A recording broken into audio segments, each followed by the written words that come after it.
వెల్దుర్తి మండల ప్రజలకు వెల్దుర్తి పోలీసు వారి తరపున నమస్కారం.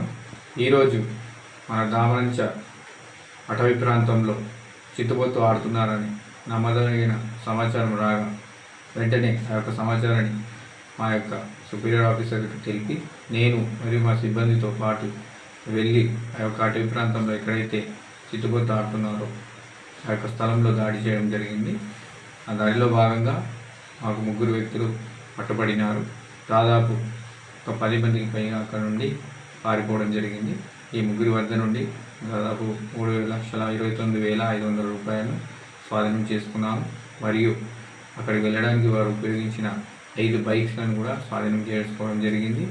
మరియు అక్కడికి వారు రావడానికి ఫోన్ ద్వారా సమాచారం ఇచ్చుకున్నారు కాబట్టి ఆ సమాచారానికి వారు ఉపయోగించిన దాదాపు 8 సెల్ ఫోన్లను స్వాధీనం చేసుకోవడం జరిగింది.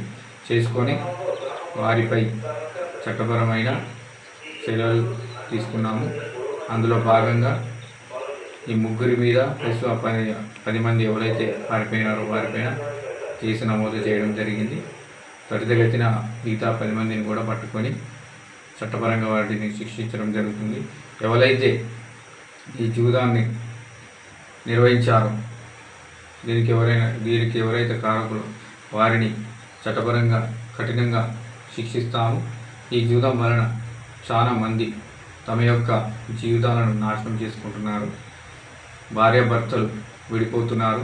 భర్తలు వారి యొక్క భార్యల మంగళసూత్రాలను అమ్మి మరీ ఈ జూదంలో డబ్బులు పెట్టడం జరుగుతుంది. డబ్బులు పెట్టి ఈ జూదంలో వారు వాళ్ళ డబ్బులను పోగొట్టుకుంటున్నారు. దాని వలన చాలా నిరుపేద కుటుంబాలు విచ్ఛిన్నమవుతున్నాయి. పిల్లలు అనాథలవుతున్నారు. మరియు ఎవరైతే ఈ డబ్బులు పోగొట్టుకుంటున్నారో వారు ఆర్థికంగా నష్టపోయి మద్యానికి బానిసై వారి యొక్క జీవితాన్ని నాశనం చేసుకుంటున్నారు. కావున ఎవరైతే ఈ జూదం నిర్వహిస్తున్నారో వారిపై మేము కఠినంగా వ్యవహరిస్తాము, కఠినంగా శిక్షిస్తాము. మరియు ప్రజలు కూడా ఈ యొక్క ఎవరైతే జూదం నిర్వహిస్తున్నారో దానికి ఎవరు ప్రోత్సహిస్తున్నారో మీకు ఎటువంటి సమాచారం తెలిసినను మాకు పోలీసు వారికి మీరు సమాచారం అందివ్వండి. వారిపైన కూడా మేము చట్టపరంగా చర్యలు తీసుకుంటాము. మీరు పోలీసు వారికి సహకరించాలని మేము కోరుతున్నాము. నమస్కారం.